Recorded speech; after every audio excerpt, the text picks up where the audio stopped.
What's poppin', guys, and welcome to this interview with Martin Hudak, hosted by Flavor Blaster.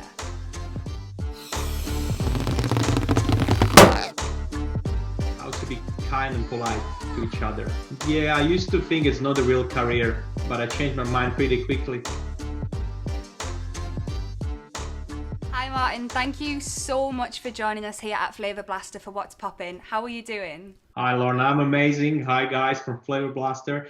It's good to be here. It's evening in Australia. I believe for you it's a morning. So it's good to connect even on such a long distance. Yeah, I suppose that's one of the good things about social media and Zoom and the internet. One of the good things, anyway, isn't it, that we can have this connection. So yeah, thank you so much for joining us. Do you want to start by just kind of introducing yourself and introducing your journey within the industry? Yeah, I'll make it very quick for people who don't know me as yet. My name is Martin Hudak, and I'm originally from Slovakia, Central Europe. As we know, the birthplace of many great bartenders, Czechs and Slovaks, were established around the world, and especially in London. Started my career more than a decade ago, and started with the coffee and cocktails at the same time. And been lucky enough around year 2014 I got a position as a senior bartender at the American Bar at the Savoy. So this very respected mecca of cocktails. I was very Yeah. lucky enough to wear a white jacket and represent the most historical, and most important bars in the world. And it really changed my career and life on better. And that was the moment in my career where I really made up my name and became kind of, well established in the industry and made lots of connections and friends for life. Um, till the point in 2017 and 18, we became the best bar in the world. I won this World Coffee in Good Spirit competition, which is like a World Coffee Championship. So everything happened in 2017 and 18, and I almost achieved everything. And I said, okay, so what's next? Like I kind of became very relaxed about what's happening in my life, and I didn't push as much. And I was like, well, that's not right. I really want to start again and start from beginning. And that's the moment when the idea. That was the moment when idea moving out of London came up to my mind, and I moved to Australia, other side of the world, 12,000 miles away, and end up in Sydney, where in 2018 and 19, together with my partners, we opened a beautiful concept called Maybe Sammy, dedicated to the semi-division redback and the era of 50s, 60s, where the bars and going out meant something to the people. And yeah, within the year, we achieved 14 national, international awards from, you name it, Tells the Cocktails, 50 Best, and etc. And we built absolutely something we didn't even expect.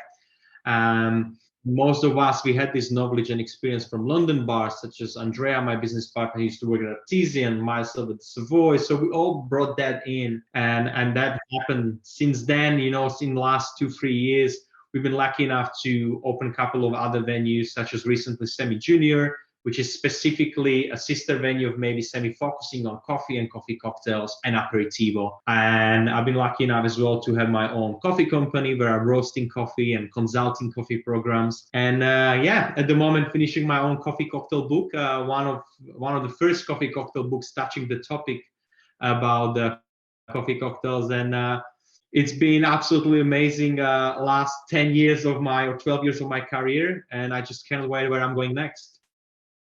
So you talked a little bit before about what happens when you kind of reach those milestones in your career, and you've won so many different amazing awards and you've got so many accolades to your name.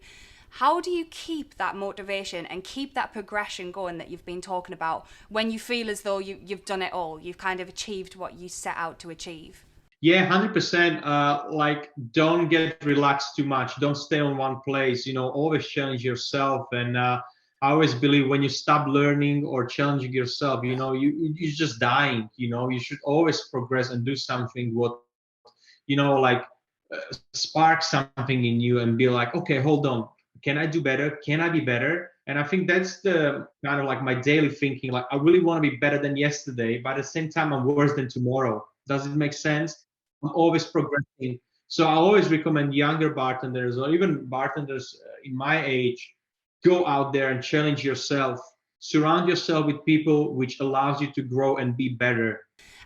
Obviously you specialize in coffee and cocktails, and that's your niche, and you said you've got so many different business ventures with that, which is so interesting in itself.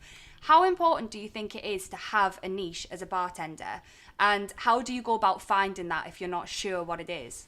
It's a great question. I remember when I started the Savoy in 2014, one of my ex-bar manager, Declan McGurk, and Eric Lawrence, the head bartender, they were like, Martin, like, we know you are passionate about coffee, but what you gonna do about it? I was like, well, I don't know. This is a cocktail bar. Can I do something about it? And they said to me, honestly, you have incredible opportunity right now, an incredible platform to stand out from the crowd, to do something differently, leave your mark and be different.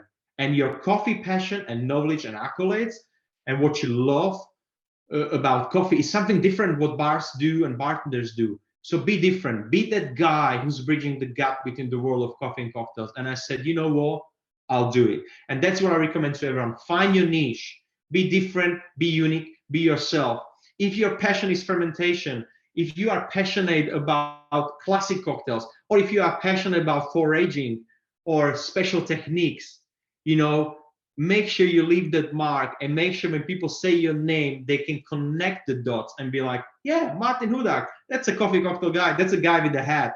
This is a guy with a weird Eastern European accent. You know what I mean? Leave that mark. Now that we've found out a little bit about you and about your ideology, I'm going to put you on the spot, and it's time for a round of quick fire questions. Wow. Okay? Are you ready to go?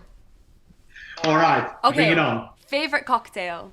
Martinez. Favorite local bar? Cantina OK. Who or what inspires you most as a person? My parents. Love it. Okay, what's one thing that you think everyone should know? How to be kind and polite to each other. I love that. That's a nice a nice thing to say. Okay, what's one unpopular opinion you have about the bartending industry? Yeah, I used to think it's not a real career, but I changed my mind pretty quickly. Yeah. What do you think is the most important thing about bartending? Empathy. You have to know how to feel the people and connect with the people. Yeah. There is nothing more important than that. Yeah. No, 100%. And the last one then is, if there's one thing that you could do over again, what would it be? Nothing. Everything I did, it happened only once, and that's why it was unique and special. I don't want it to repeat again. I like it. No regrets as well. Live with no regrets. No. Okay. No. You passed the quickfire round. Well done. That was stressing. Okay, so the last thing we want to do with you is play our feature called Poppin or Droppin.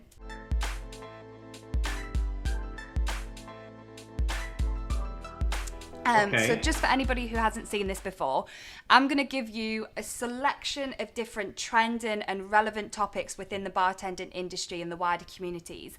And what I want you to tell me is if they're popping, so they're worth the hype, they're going to be really cool, and it's something that people need to look out for, or whether they're dropping, so they're probably overrated, or there might be some misconceptions around it. Okay?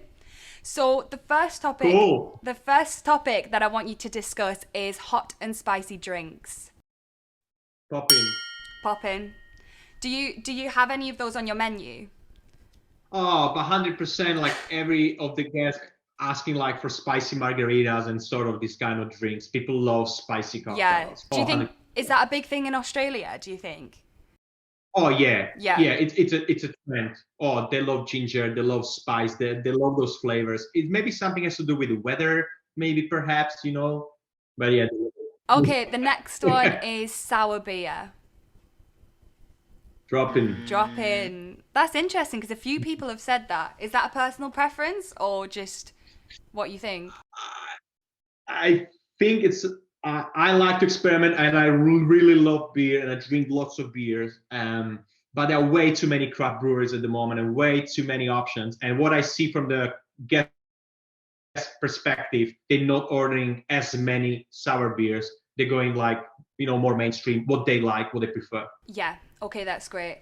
The next one is mocktails. Oh, non-alcoholic cocktails. Yeah. Absolutely popping. This is the time. It's crazy. Yeah. So do you think that's to do with COVID and lockdown? Do you think that's what spurred it on, do you think? 100%. Everyone Yeah. wants to be healthy. Everyone wants to be fit. Especially in Australia and Sydney, you go to Bondi, you go to the Bondi Beach. Everyone is active running.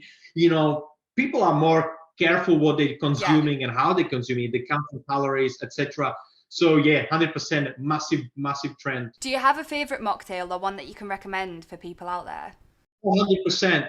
Tall glass, lots of ice, tonic water, and shot of espresso. Okay. Espresso tonic. I'm going to try that out. I'm going to get everyone here to try that out. That sounds good. Okay. Okay, so the next one is social media and influencers. Poppin. Poppin. Poppin. Yeah. How important have you found social media in identifying your own personal brand? Very important, especially now during COVID. We are in such a long distance from each other, and you can build up your brand on long distance by the way you're representing yourself. But you have to be careful, has to be truthful and honest representation. The last thing you want is to those real people who saw you somewhere on social media coming to your bar and not having the same experience you've been promising over social media. So it's a great tool, but I really asking everyone, treat it carefully as a tool. Okay, so the next one then is something probably quite close to you, since you've had so many different bar awards and you've done so well in bar rankings. But how do you actually feel about this as a topic and about ranking bartenders and bars? Do you think it's popping or dropping? I do popping, dropping. Yeah. I do like together. Yeah. Popping, dropping from different perspectives. It's dropping within the bar community. There are so many bartenders and bar communities and the different countries who are kind of like, now we are against that. We don't care. We don't follow those trends, which I understand. But from the perspective of marketing point of view and the guest traction, it's popping. Because let's say your bar is nominated and win the award, it straight away opens up the door from a marketing perspective, and your bar is a full straight away day after. Yeah. No, that's such a good point, because a few people have been quite critical about it and about the diversity on the list. But I think if you are taking it from a business perspective, it's pretty undeniable in the impact that it can have for a business and an individual. So I like that you've looked at it from both perspectives there. So the next topic for popping or dropping is the automation of the bar industry. So obviously this has been emphasised by COVID and I don't know what it's like in Australia, but I know in the UK here, for a while it was table service and ordering on an app rather than ordering at the bar. But also within the UK there's actually like an AI fully automated bar in London. I don't know if you've seen it, and it's like all machine ran. So how do you feel about that as a topic?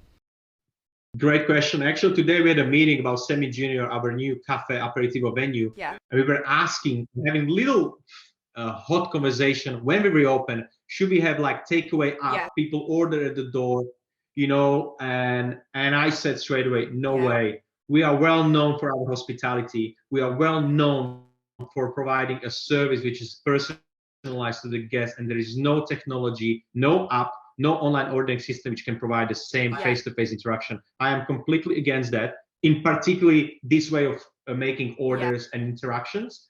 Yes, technology is out there which can help us and prevent some things, 100%. We should use it wisely. But if we're talking about the human interaction, there is nothing what can replace bartenders or baristas or people working in hospitality business. There is no robot. And the reason why we're going to the bars is not to just get a drink, food, or coffee, but to get this human touch and interaction. And that's the most important element. Yeah. Well, I guess that's what you said earlier, isn't it? About like, that is literally the most important thing about bartending. So I like that you're more wary and critical of those aspects coming into bartending, because to be honest, it is one of those industries that is going to be so fueled by human interaction, and it probably always will be. It's interesting to see these different things coming into play. The last one then is sustainability in bartending. It's a great topic, and it's been used and overused a lot lately. We have to, I don't want to be again critical, but we have to be careful. There are many bars and people in our industry who take this as a marketing tool just to put spotlights on them and in their favor. And maybe behind the scenes, they are not as real and they're not treating nature as they should.